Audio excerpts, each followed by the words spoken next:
Hesu Kristo. Nagpupuri kami sa'yo, Panginoong Hesu Kristo. Ang tao ay nabubuhay, hindi lamang sa tinapay, kundi sa salitang mahal mula sa bibig na banal ng Ama nating may kapal.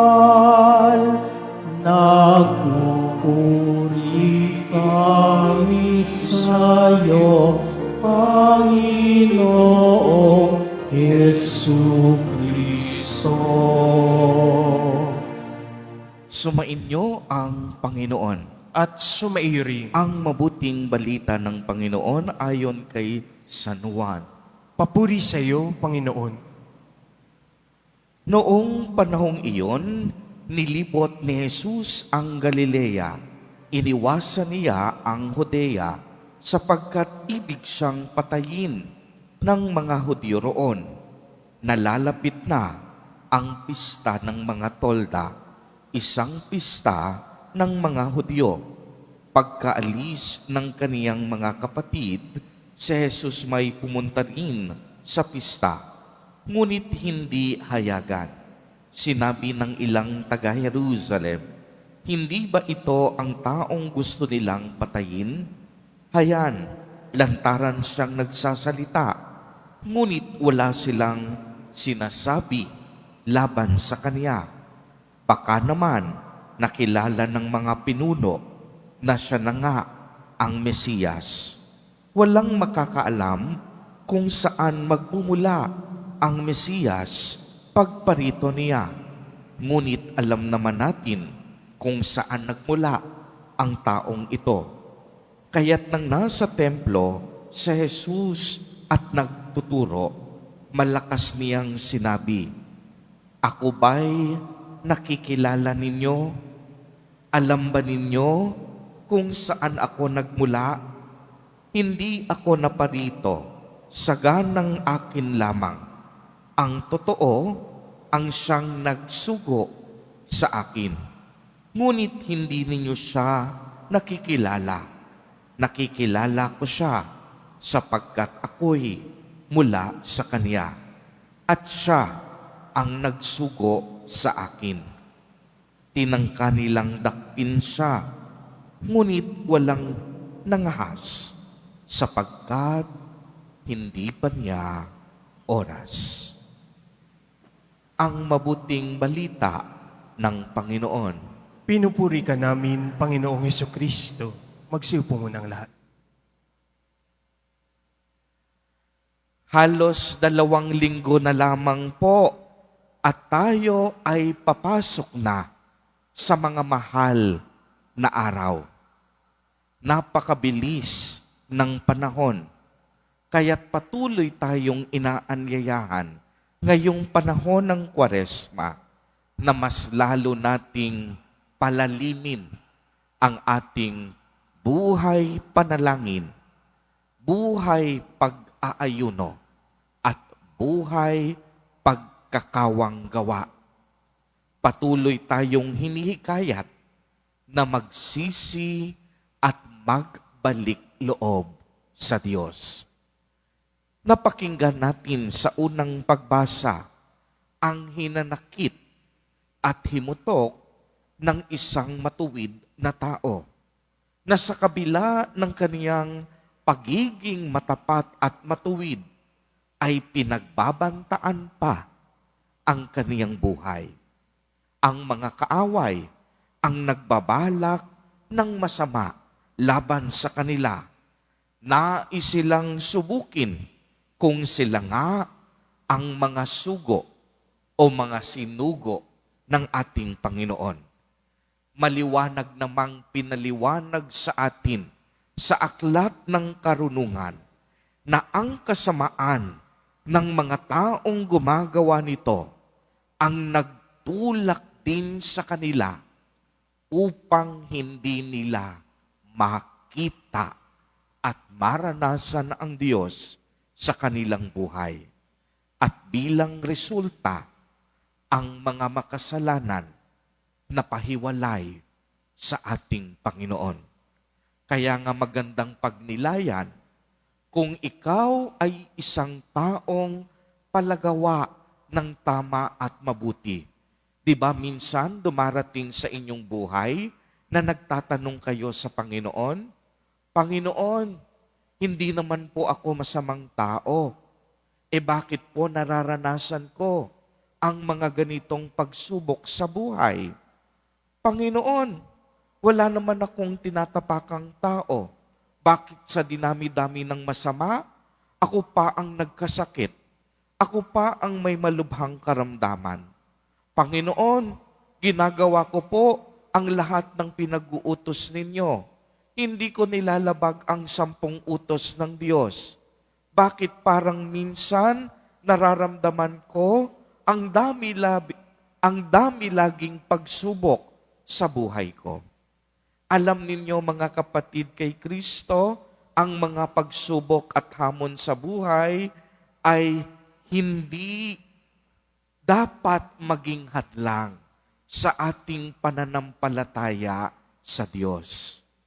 Ang isang tunay na deboto, may pagsubok man o wala, nagtitiwala sa Diyos.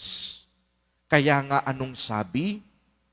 Huwag kayong mag-alala dahil ang Panginoong ating Diyos ay makatarungan. Hindi man natin makamit sa lupa ang katarungan, subalit sa langit, ganap at totoo ang katarungan ng Diyos. Anong ibig sabihin? Kung ikaw ay isang mabuting tao at nakakaranas pa rin ng maraming hamon at pagsubok sa buhay, huwag kang mag-alala sapagkat ang iyong gantimpala ay sa langit. At huwag ka ring pakakasiguro kasi kung ikaw ang ipalagawa ng masama, tapos ang akala mo, mayaman ka, makapangyarihan ka, nasa luklukan ka ng katanyagan, hindi pa huli ang lahat. May katarungan ang Diyos.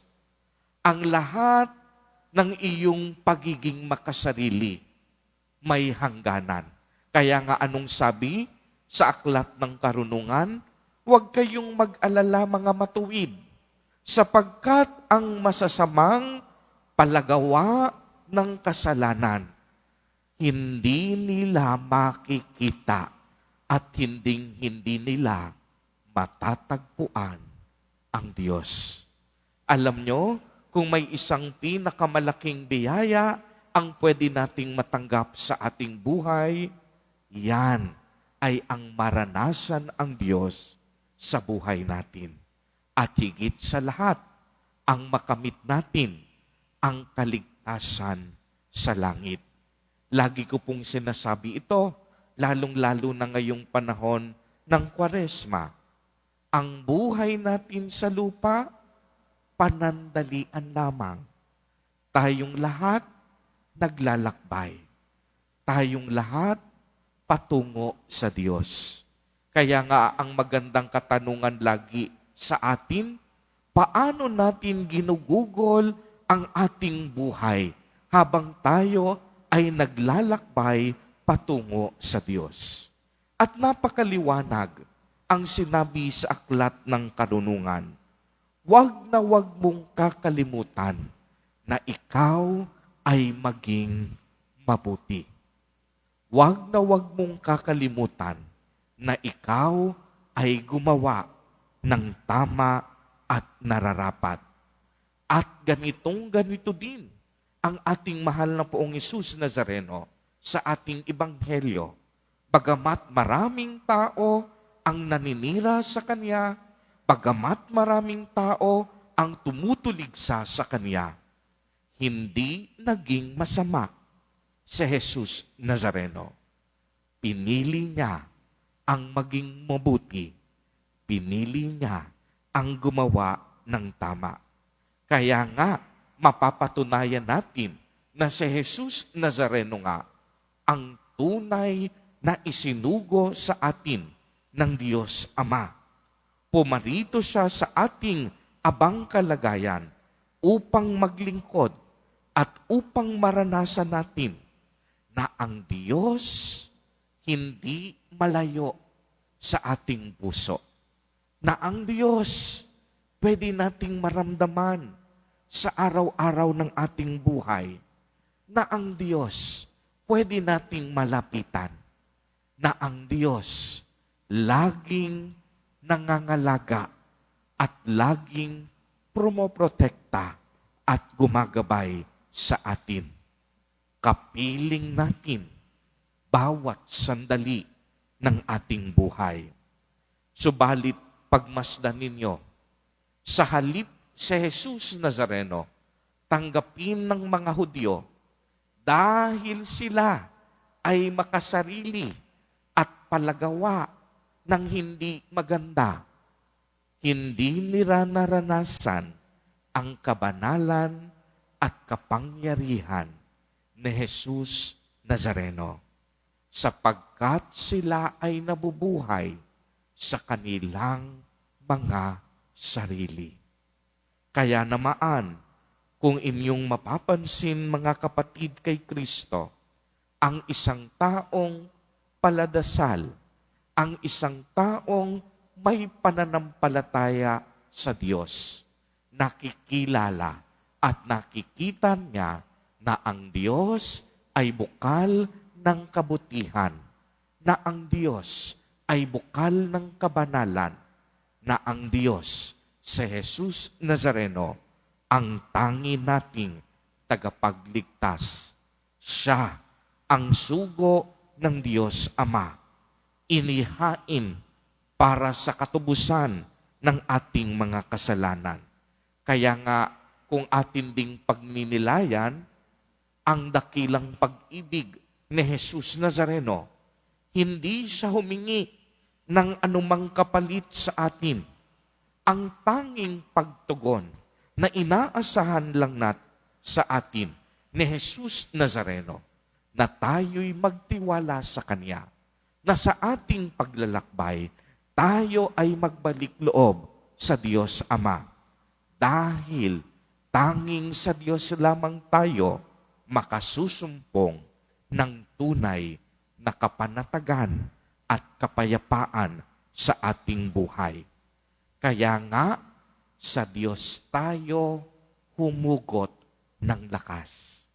Uulitin ko po, sa Diyos tayo humugot ng lakas at pag-asa.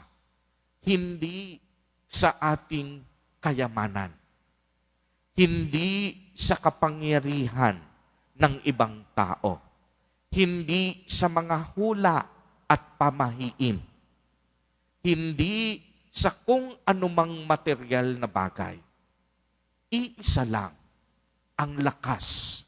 Iisa lamang ang pag-asa natin. At yan, walang iba kung hindi si Jesus Nazareno. Ang katotohanan, ang ating daan, at ang ating buhay. Mga kapatid kay Kristo, walang ibang katotohanan kung hindi ang Diyos. Walang ibang lakas na ating pwedeng masumpungan kung hindi ang Diyos. Babalik at babalik tayo sa Diyos. Huwag tayong magsayang ng oras. Huwag nating aksayahin ang ating panahon. Halina't magbalik tayo sa Diyos. Halina't magbalik loob tayo, lalong-lalo na ngayong panahon ng Kwaresma at sa mga darating na mahal na araw. Amen.